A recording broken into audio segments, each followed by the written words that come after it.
Começar aqui a nossa 19ª aula de Hidrodinâmica Básica 2, tá? Hoje nós vamos falar de transporte de energia. Nós vamos obter uma expressão para fluxo de energia e potência, ou potência médica, né? Potência média, potência média. Então, para fazer isso, vamos considerar, aqui nós temos o eixo Z apontando para cima, né, na nossa convenção, e o eixo X apontando para a direita, a origem na linha média, né, da superfície livre. Você tem uma ondinha se propagando nesse sentido aqui, tá? Nesse sentido aqui, tá? Vamos considerar esse plano aqui, plano A'. Tá vendo aqui o plano A'? Plano A', tá? E nesse plano A', considere esse elemento de área, esse pequeno elemento de área de altura dz, tá? E comprimento unitário, né? Ou seja, dimensão perpendicular à transparência é 1, porque a gente está fazendo caso bidimensional, tá? Então, quando a partícula fluida passa ali pelaquela área elementar, trabalho é realizado, tá? E esse trabalho vai ser o quê? Vai ser igual à força, né? Que é a pressão vezes a área, vezes o deslocamento, que é a velocidade, vezes a variação temporal, tá? Então, integrando isso aí em toda a superfície A', e dividindo pelo período da onda, a gente obtém aqui a potência média ou fluxo de energia. Ou seja, a potência média ou fluxo de energia vai ser igual a 1 sobre o período, integral ao longo do período, integral de menos h até zeta, né? Ou seja, do leito do mar até a superfície livre, de PU dz dt, tá? Beleza? Só integrei, né? Integrei e dividi pelo período, para determinar a potência média ou o que eles chamam de fluxo de energia. Bom, essa integral aqui, eu posso separá-la em integral de menos h até zero e integral de zero até zeta. Como a declividade da onda é pequenininha, aquela segunda fatia ali, a contribuição é bem pequenininha, é um termo de segunda ordem, e a gente faz a desprezar, tá? E aí, a potência média ou fluxo de energia, né, vai ser calculado desse jeitão aqui, ó, levando em consideração 1 sobre período, né, integral ao longo do período, integral de menos h até zero de P vezes U dz dt. Beleza? Alguma dúvida? Panru? Tranquilo? Bom, a pressão, nós discutimos na aula passada, né? Tivemos o campo de pressão abaixo da superfície livre. A componente velocidade na direção x, né? Nós já tínhamos calculado desde o início. É só pegar esse cara aqui, ó, jogar aqui no lugar da pressão, viu? E pegar esse cara aqui e jogar no lugar da velocidade. Tá bom? Viram isso? Agora imagina, não? Vai crescer, né? Vai crescer, né? Mas graças a Deus, né? Nós fizemos métodos matemáticos, a gente vai simplificar esse negócio aí, vai dar tudo. Coitado do pássaro, meu Deus. Coitado. Levou uma cacetada, né? Que pássaro era aquele? Era uma pomba? Que susto, né? Eu, hein? Então, vamos lá. É, bom, agora, veja que nessa primeira parcela aqui, do fluxo de energia ou potência média, você está integrando, hein, ô Sara? Ô Sara, para de conversar. Não, eu vi, eu vi esse filme de terror que você está falando. Me lembrou também. É um filme que tem uma criança que é abduzida, né? É um menino.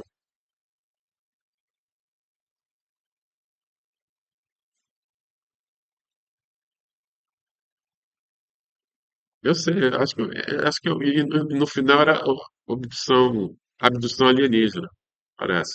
E parece que o menininho, o filhozinho da família foi levado. Pô, será que alguém aqui vai ser abduzido, pô? Tem alguém carregado aqui, hein? Não, tudo bem. É bom para a gente relaxar um pouquinho, né? Então, veja aqui, ô Sara, você está integrando ao longo do período cosseno. Quanto é que é a integral do cosseno ao longo de um período? Hã? Zero, né? Porque aqui você vai ter uma área aqui, você vai subtrair aquela área, né? Então é zero. Aí vai sobrar só isso aqui, ó. Vai sobrar só essa parcela aqui, tá? Que também não é muito fácil de integrar, não, tá? Mas eu vou apresentar aqui o resultado que eu tirei lá do Journet, né? A potência média ou fluxo de energia vai ser dado por essa expressão, ρ g zeta A ao quadrado, ômega dividido por seno hiperbólico de 2k vezes h, vezes 1 sobre 2k, seno hiperbólico de 2k vezes h mais meio de h, tá?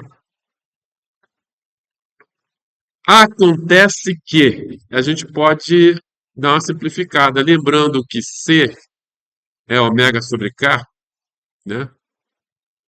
E que H, a altura da onda, é duas vezes a amplitude da onda, né? A gente consegue reescrever isso dessa forma aqui, ó. Ou seja, o fluxo de energia ou potência média igual a 1 oitavo de ρg H2 C sobre 2, que multiplica 1 mais 2K vezes H dividido por seno hiperbólico de 2K vezes H, tá? Agora, veja que isso aqui, ó, o que que é isso aqui?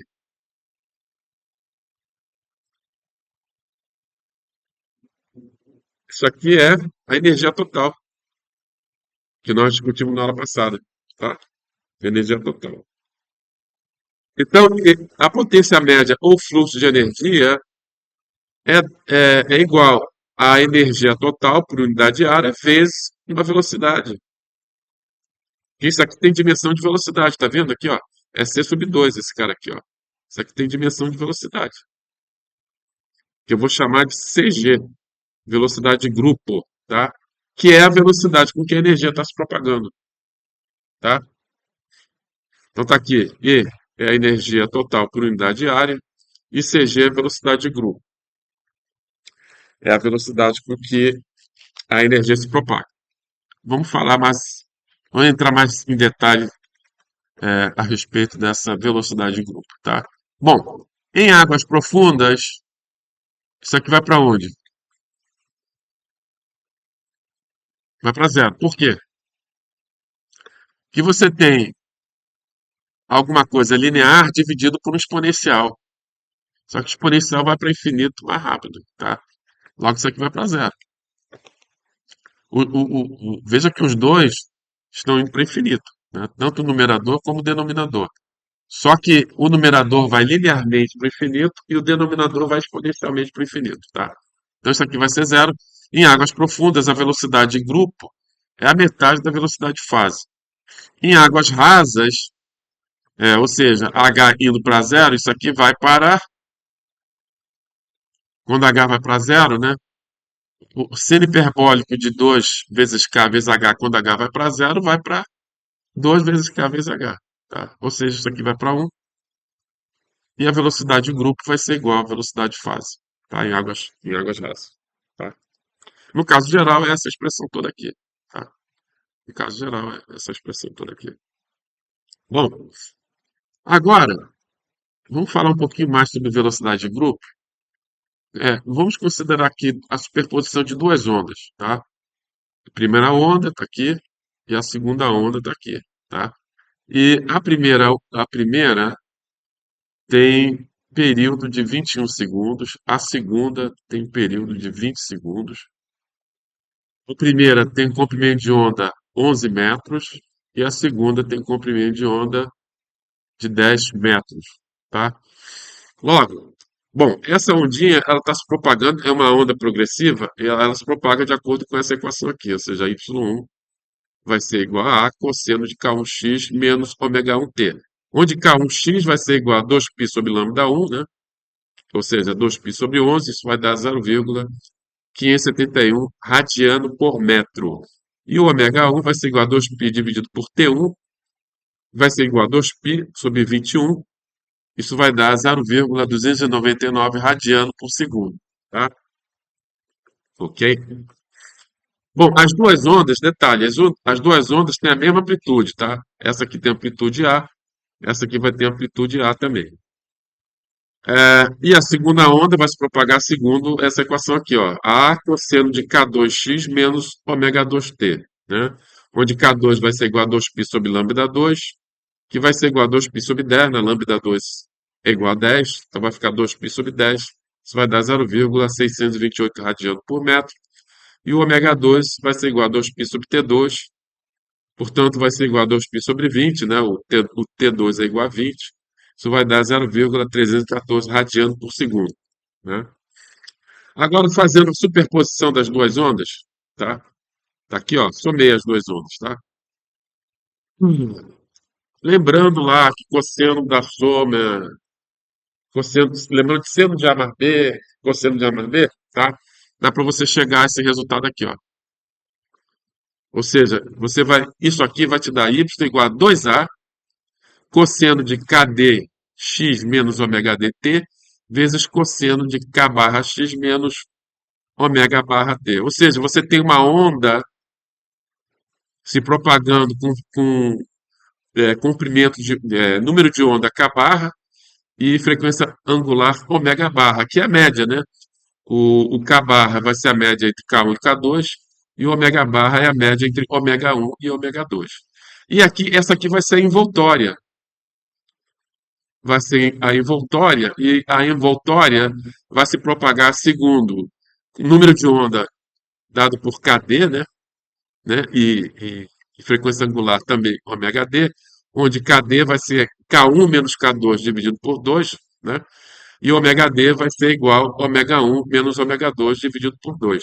Isso aqui representa isso aqui, pessoal, tá? É uma onda com batimento, né? Você vê que a amplitude dela está variando, tá? Está variando segundo isso aqui, ó. 2A cosseno de KDX menos ômega dt, tá? Onde a velocidade de fase da ondinha de maior frequência vai ser igual a ômega barra dividido por K barra, né? Nós já calculamos anteriormente, né? Isso aqui vai dar 0,511 metro por segundo. E a velocidade da envoltória, né, vai ser igual a ômega d sobre kd, nada mais é do que ômega 1 menos ômega 2 dividido por K1 menos K2, isso aí vai dar 0,263 metros por segundo. E a distância, o comprimento de cada grupinho, veja que você tem vários grupinhos aqui, né? Você tem vários grupos. O comprimento de cada grupo vai ser igual, que eu vou chamar de LG, vai ser igual a 2π sobre K2 menos K1. Quer dizer, isso aí seria a metade, né? Meio comprimento de onda, né? Porque comprimento de onda total seria daqui até aqui, né? Da envoltória, tá bom? A metade do comprimento de onda, que é a distância entre os nós, vai ser igual a 2π dividido por K2 menos K1. Isso aí vai dar 102,2 metros, tá?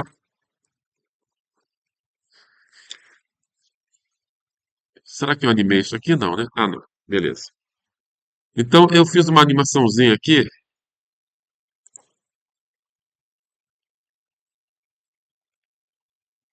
Então, você tem a onda 1, a onda 2 e a superposição, tá? Isso tudo você consegue fazer com o TechPlot, né? Que legal, né? Observe que aquela ondinha, você tem os grupos, você vê que o grupo se desloca com uma velocidade e as ondas de alta frequência, elas se deslocam com uma velocidade maior. Se você fixar a tua atenção num grupo, numa crista aqui dentro do grupo, observe que a crista ela percorre todo o grupo. Ou seja, a velocidade das ondas de maior frequência A velocidade de fase é maior do que a velocidade do grupo, tá? É maior do que a velocidade do grupo. E isso que nós calculamos aqui, né? A velocidade do grupo vai ser igual a 0,263 metros por segundo, tá? Essa aqui. E a velocidade de fase daquelas ondinhas de maior frequência, a velocidade de fase vai ser igual a 0,511 metros por segundo. Ou seja, a velocidade daquelas ondinhas dentro do grupo vai ser maior do que a velocidade do grupo em si, tá? Agora, veja bem, qual é a altura da onda no nó? O nó é esse daqui, ó. Esse cara aqui, o nozinho. Tá vendo o nozinho aqui? Tem outro nó aqui, tem outro nó aqui, tá? Hã? Zero, zero, é zero. E aí, é, dá para concluir que a energia está se propagando com a velocidade de grupo? Hein? Dá para concluir isso?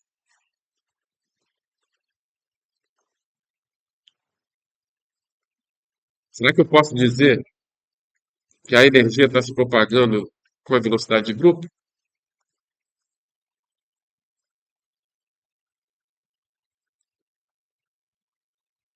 Sim ou não? Olha o fluxo de energia.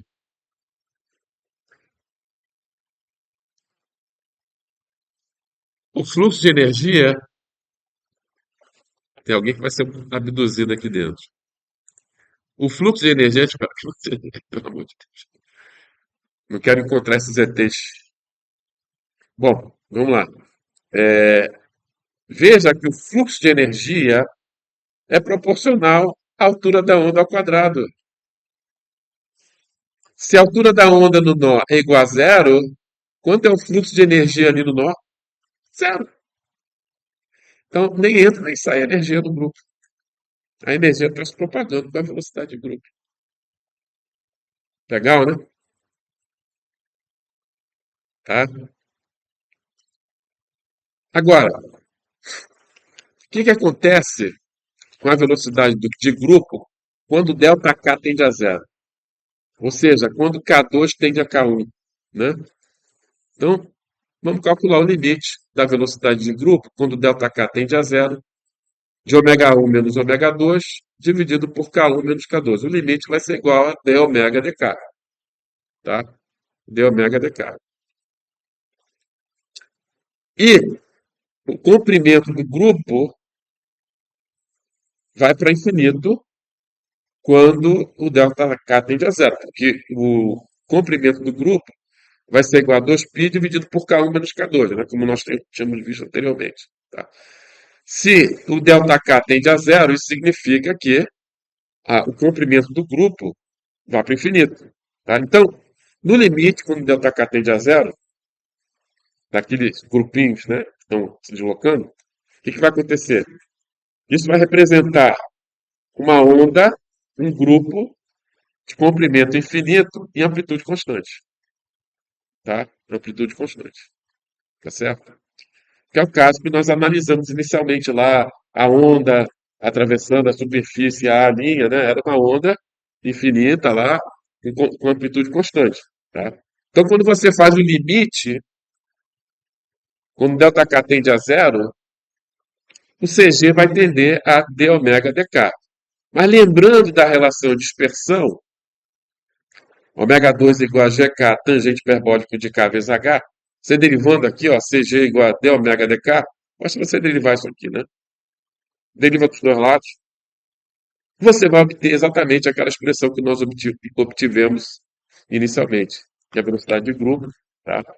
É c sobre 2, 1 mais 2k vezes h dividido por c hiperbólico de 2k vezes h. Ou seja, é a velocidade de grupo de uma onda de, de comprimento infinito e amplitude constante.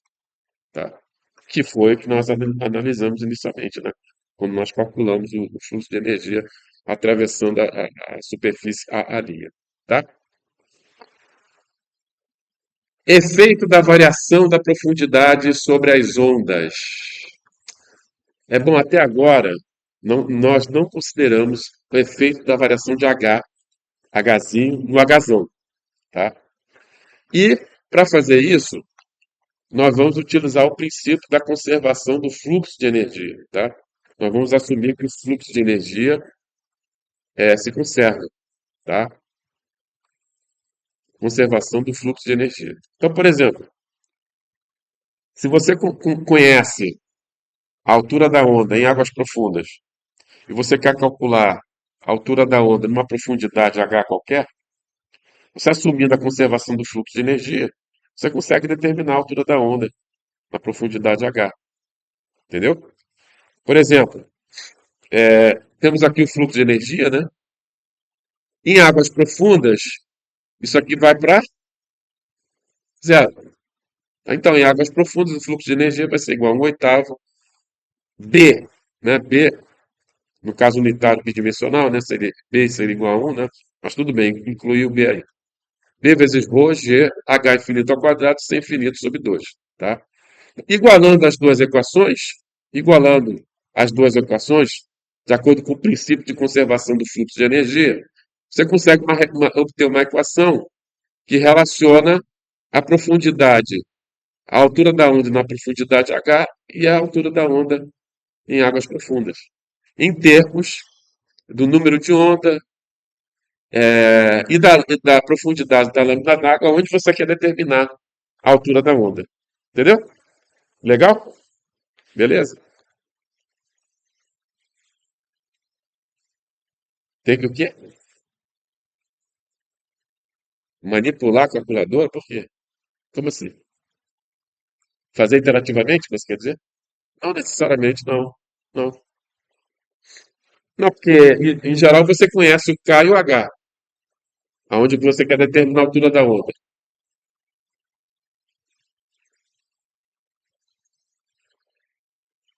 Tangente hiperbólica que você quer dizer? Tangente elíptica.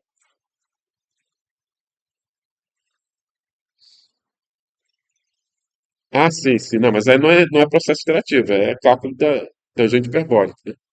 Tá? Tem que saber usar a calculadora, tem que tomar cuidado, né? Senão você erra, tá? Não, o pessoal erra, né? O pessoal erra isso aí, toma cuidado. Por exemplo, aqui no eixo Y, você tem aqui H na profundidade, Hzinho dividido por H em águas profundas. E aqui você, no eixo X, você tem H sobre lambda, ou seja, a profundidade da lâmina d'água dividido pelo comprimento de onda. Então aqui você está em águas profundas, aqui ó, aqui você está em águas profundas, tá?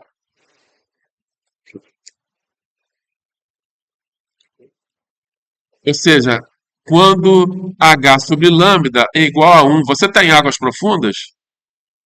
Quando H sobre lambda é igual a 1, qual é a condição para você estar em águas profundas? Que é, H seja maior do que lambda sobre 2, tá? Tá legal? É a condição de águas profundas. É o suficiente, né? H ser maior do que H sobre 2. Ou seja, H sobre lambda maior do que meio. Qualquer valor de H sobre lambda maior do que meio, você está em águas profundas. Então aqui, ó, para H sobre lambda igual a 1, você tem águas profundas, tá? À medida que você vai se aproximando da costa, né, você tem águas profundas, Hzinho dividido por H infinito vai ser igual a 1, tá? Isso aqui é igual a 1, aqui é igual a 1. À medida que você vai se aproximando da costa, tá? Vai chegar uma hora que você vai passar para águas rasas, inclusive, né? E aí, no caso, águas rasas, você tem que H tem que ser menor do que lambda sobre 20, né? Ou seja, ou seja, H sobre lambda menor do que 1/20, né? Isso daí dá quanto mais ou menos? 0,05, né? 0,05, tá? Então, inicialmente você vai ter uma leve diminuição da amplitude da altura da onda e depois ela vai crescer, ó. Ela vai crescer quando você se aproxima da costa, tá? Você tem um aumento da altura da onda, tá? Na verdade, você tem um aumento da altura da onda e uma diminuição do lambda. O lambda diminui, tá? O lambda diminui e o Hzão aumenta. É o que está mostrando aí esse resultado aqui, tá? Beleza? Estou de acordo com a nossa experiência, né? Que todo mundo aqui já foi à praia, né? A não ser que tenha um paulista aqui que nunca tenha ido à praia. A gente sabe que quando a onda ela vem baixinha, né? Quando ela se aproxima, chega bem próximo da costa, ela aumenta o tamanho dela. Ela aumenta o tamanho dela, diminui o comprimento de onda e ela quebra, acaba quebrando, né? Bom, vamos considerar aqui agora a, a velocidade das partículas na crista da onda. Então, para isso, vamos pegar aqui a amplitude aqui da componente velocidade na direção x. Eu vou chamar de UA de H. O A de H na crista da onda, quanto é que vale o Z na crista da onda? Quanto vale o Z1 na crista da onda? Quanto vale o Z1 na superfície livre? Zero, tá? Zero, tá? Então, basta você fazer zero aqui, ó, fazer esse cara aqui igual a zero, tá vendo?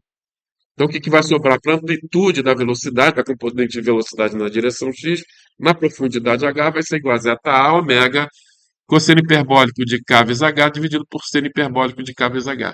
Ó, isso aí seria a velocidade das partículas na crista da onda. Tá legal? Bom, levando em consideração que 2 zeta é igual a h, então vou multiplicar por 2 aqui e vou dividir por 2, tá? E vou substituir aqui por h, hzinho, tá? E dessa equação aqui, eu tenho que hzinho vai ser o quê? Isso aqui vai ser igual a ksh vezes h infinito, não é? Tá? Beleza?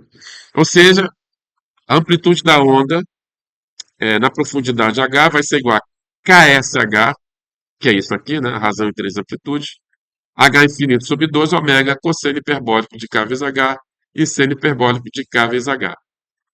Em águas profundas, em águas profundas, em águas profundas, quanto é que vale a amplitude da onda? Na superfície livre, quanto vale? Esse cara aqui, para onde vai esse cara aqui, o KSH? Vai para onde? Em águas profundas. Vai para um. E o KSH é Hzinho dividido por H infinito. Em águas profundas, o HHzinho é H infinito, tá? Esse cara aqui vai para... Não, vai para um.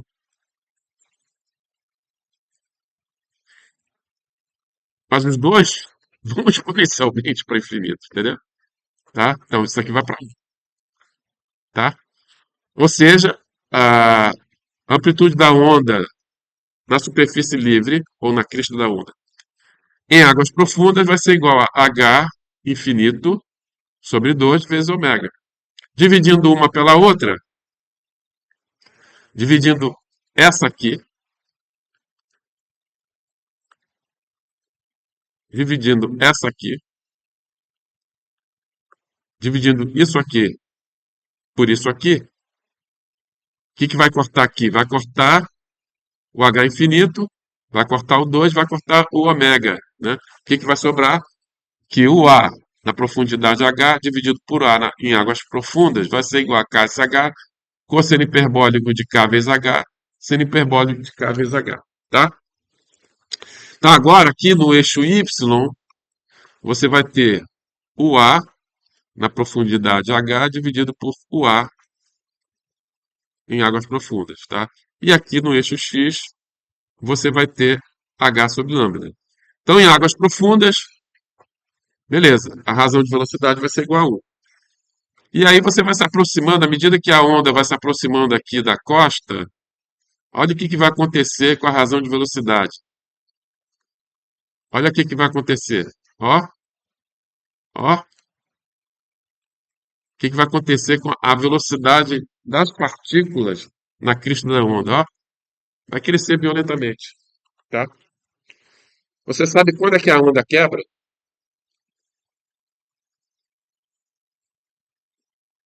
A onda quebra quando essa velocidade das partículas na crista, ultrapassar a velocidade de fase da onda, tá? Porque a onda vem assim, aí, pumba, quebra, tá? Entendeu? A onda está se deslocando, como a velocidade das partículas na crista é maior do que a velocidade de fase, a onda vai fazer isso e vai quebrar, tá? Essa teoria que a gente está estudando aqui não vale para a onda quando a onda quebra. Aí o problema é não linear. O nosso estudo aqui é linear. Então isso aqui vale até antes da quebra da onda, tá?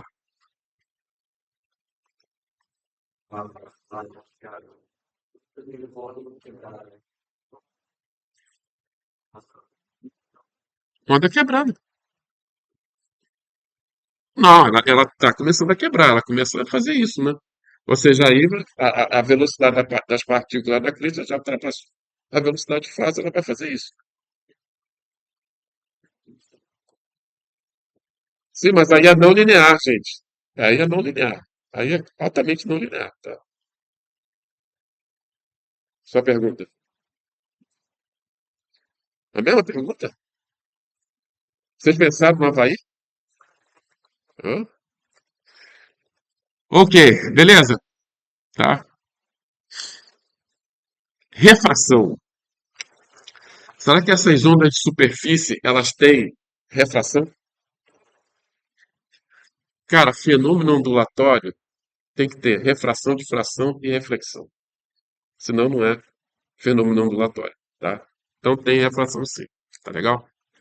Você sabe que a luz você tem refração, né? Quando você passa de um meio para o outro, por exemplo, ar para água, a onda ela muda de direção, né? E aqui na onda de superfície é a mesma coisa, tá?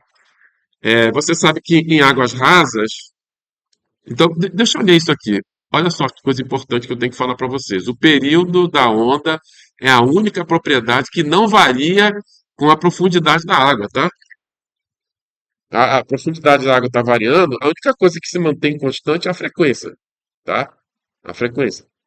Mesmo porque o problema é um problema linear. Então a frequência se mantém constante. Agora, a altura da onda varia e o comprimento de onda varia, tá?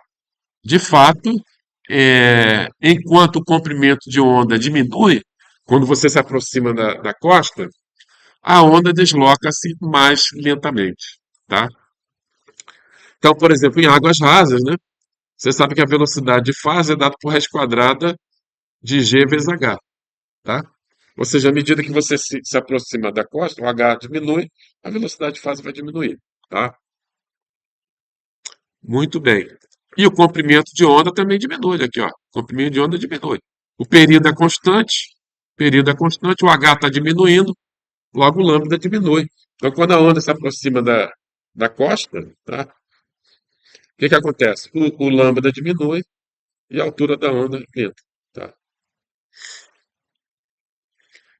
Então, olha só. Imagina essa onda aqui, ó, se deslocando inclinada em relação à costa. Tá legal?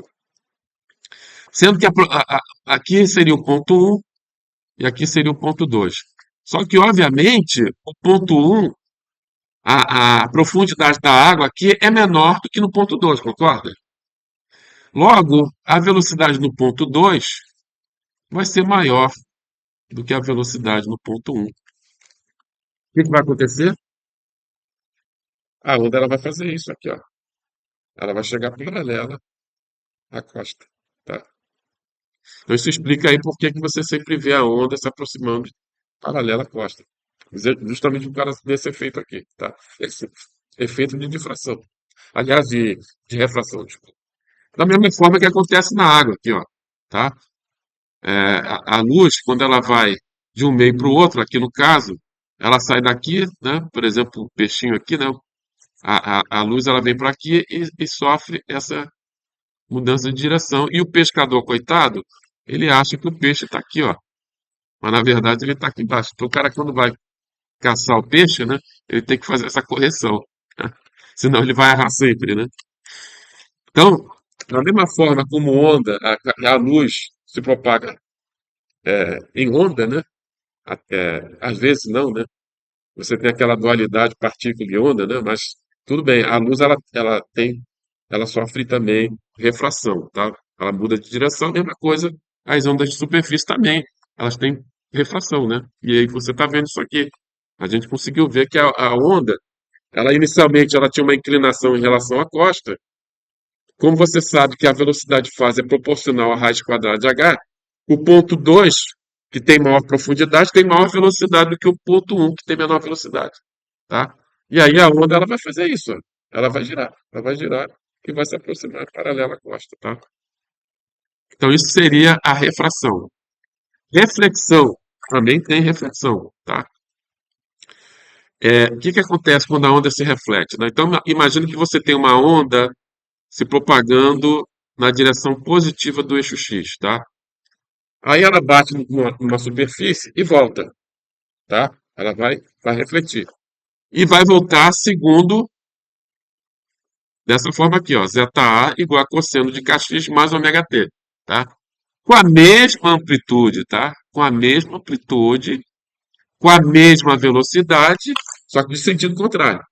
A onda, você tinha uma onda incidente, ela bateu na parede, no costado do teu FPSO e voltou, tá? E aí você vai ter a superposição da onda incidente e da onda refletida, tá? E o resultado disso aí, ó, lembrando das nossas relações trigonométricas, né? Seno de A mais B, cosseno de A mais B, né? É, no caso aqui, cosseno de A menos B e cosseno de A mais B, a gente consegue chegar a esse resultado aqui, que a superposição das duas ondas vai dar alguma coisa igual a 2 zeta A cosseno de kx cosseno de ômega t, tá? Ou seja, você vai ter alguma coisa com o dobro da amplitude da onda incidente. A onda incidente tinha uma amplitude zeta A e o resultado da superposição da onda incidente e da onda refletida, você vai ter alguma coisa ali com amplitude 2 zeta A, tá? Essa equação aí é a equação de uma onda estacionária, não é uma onda progressiva, tá? Não é uma onda progressiva, é uma onda estacionária. Então, se você estiver lá no teu FPSO, observando a onda, lá no costado, o que que você vai ver? Você vai ver a superfície livre subir e descer, tá? É uma onda estacionária. Você não vai perceber deslocamento da onda, tá? Ou seja, quando você tem uma onda se deslocando no sentido positivo do eixo X, né? Com velocidade c, amplitude zeta1, zeta, tá? E uma onda refletida com velocidade no sentido contrário, mesma amplitude, o resultado vai ser uma onda estacionária com o dobro da amplitude da onda incidente.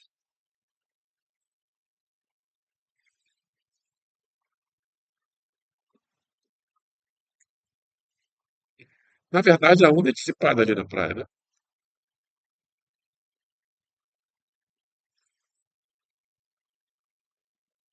Na verdade, você tem uma correnteza, né?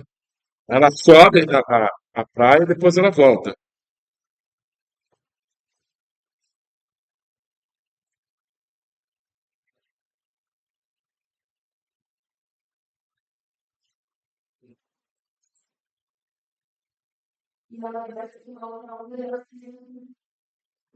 Ah, tá. Entendi. Você não conseguiu, significa que você não dissipou, né? Totalmente a onda, né? Você tem alguma coisa voltando, sim, tá? Não me lembro de ter visto isso, não, mas tudo bem. Acho que no Rio Grande do Sul isso acontece muito, né? É? Ah, tá. Entendi. Tá bom. Ou seja, na verdade, a praia você tem dissipação, né? Mas a dissipação não é perfeita, então você deve ter alguma coisa voltando. Inclusive aqui no Lábio Oceano, né? Eles têm uma praia lá no final do. Não sei se vocês já foram lá no Lábio Oceano, tem uma praiazinha lá que é justamente para dissipar e você não tem reflexão, tá? Senão você vai ter uma bagunça ali no meio, né? Então, a gente precisa realmente no lábio oceano, você tem uma praiazinha lá para dissipar completamente, não tem muita coisa voltando. Deve voltar alguma coisa, mas como a seção de ensaio é bem distante da praia, eu acho que ela acaba desaparecendo, tá? Ou pelo menos minimizando, né? Difração da onda. Difração da onda é a capacidade da onda de contornar obstáculo, tá? Então, por exemplo, se você está num pontinho aqui, você poderia intuitivamente dizer, e você tem uma onda se propagando nesse sentido aqui, você poderia dizer que a onda no ponto P não ia chegar, né? Que a onda não ia chegar no ponto P. Intuitivamente, né? A gente poderia ter essa impressão, mas não. Na verdade, o que vai acontecer é que a onda ela vai contornar o anteparo e você vai ter onda na região de sombra do anteparo, tá? Você vai ter realmente onda por causa desse esse fenômeno de difração, tá? Capacidade da onda de contornar o obstáculo. Olha aqui que bonitinha essa animação, ó.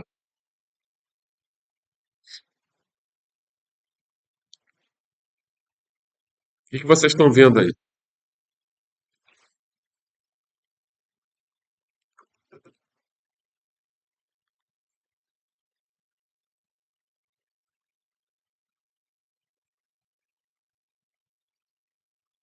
O que vocês enxergam aí?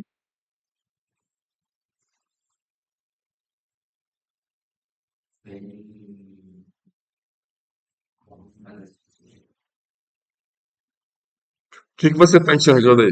Você está enxergando reflexão, difração ou refração? O que você está enxergando aí? Você não está enxergando nada, só.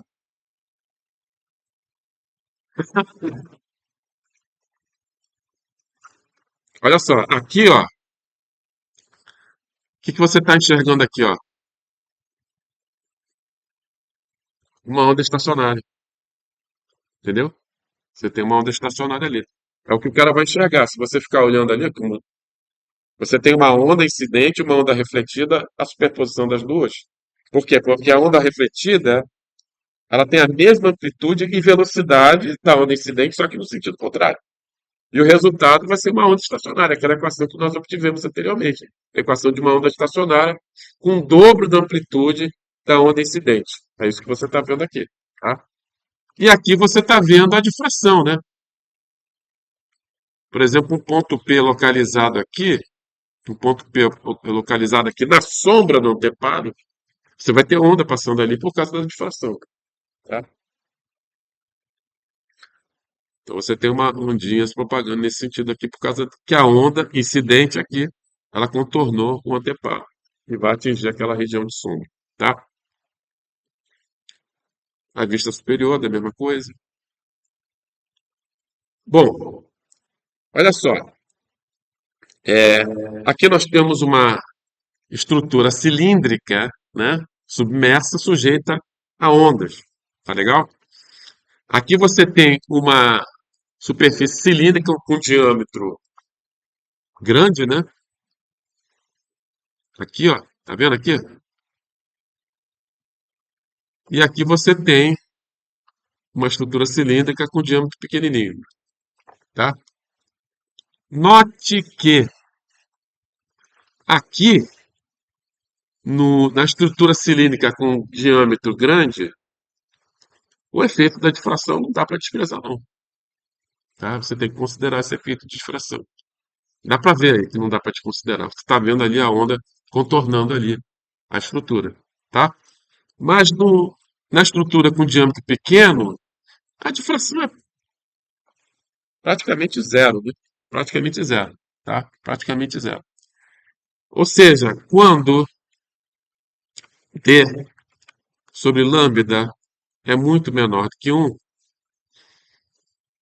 a gente pega a difração e joga fora, tá?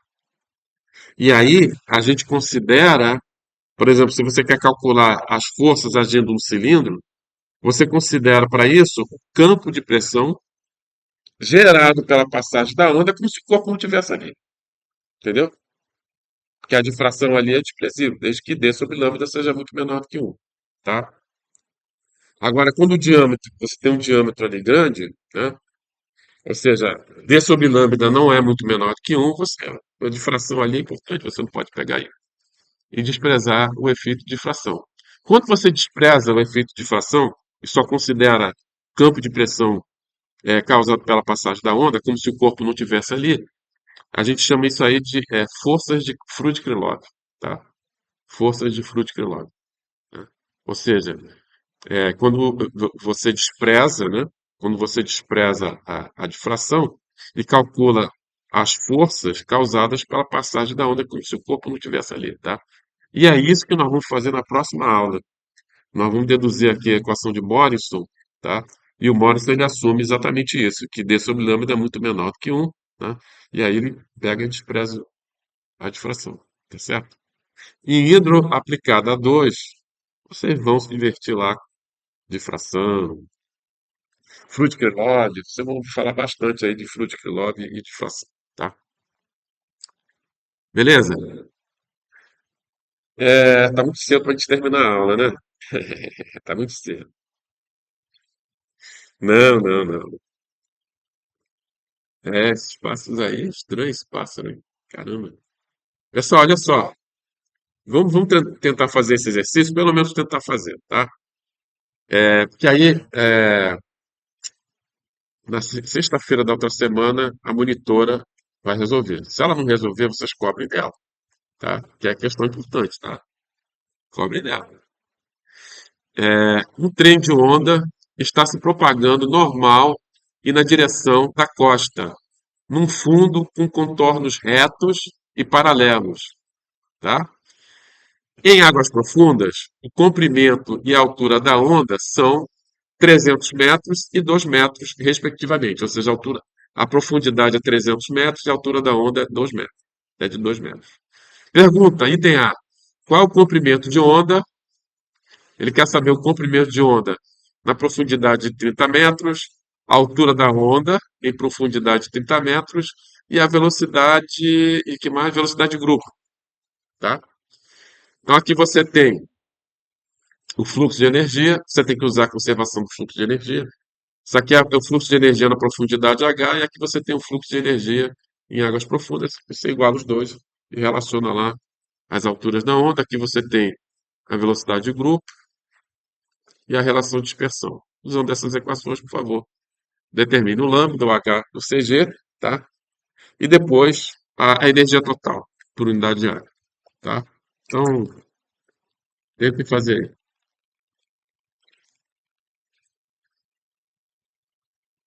tá? Tentem fazer.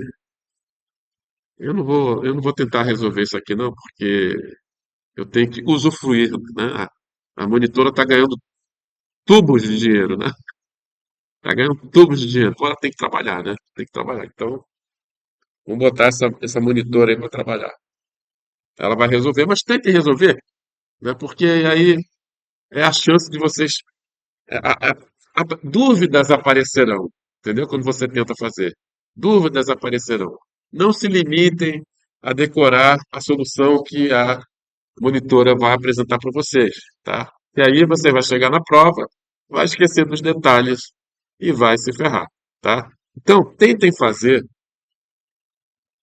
e no tentar fazer, você vai se deparar com dificuldades, né? Que aí depois a monitora vai esclarecer para vocês e vocês nunca mais vão esquecer, porque vocês trabalharam em cima disso, tá? Agora, se você se limitar simplesmente a decorar a solução da monitora, você não vai guardar o conhecimento. E você vai chegar na prova e vai entrar pelo cano, tá? Então, eu vou encerrar aqui o vídeo.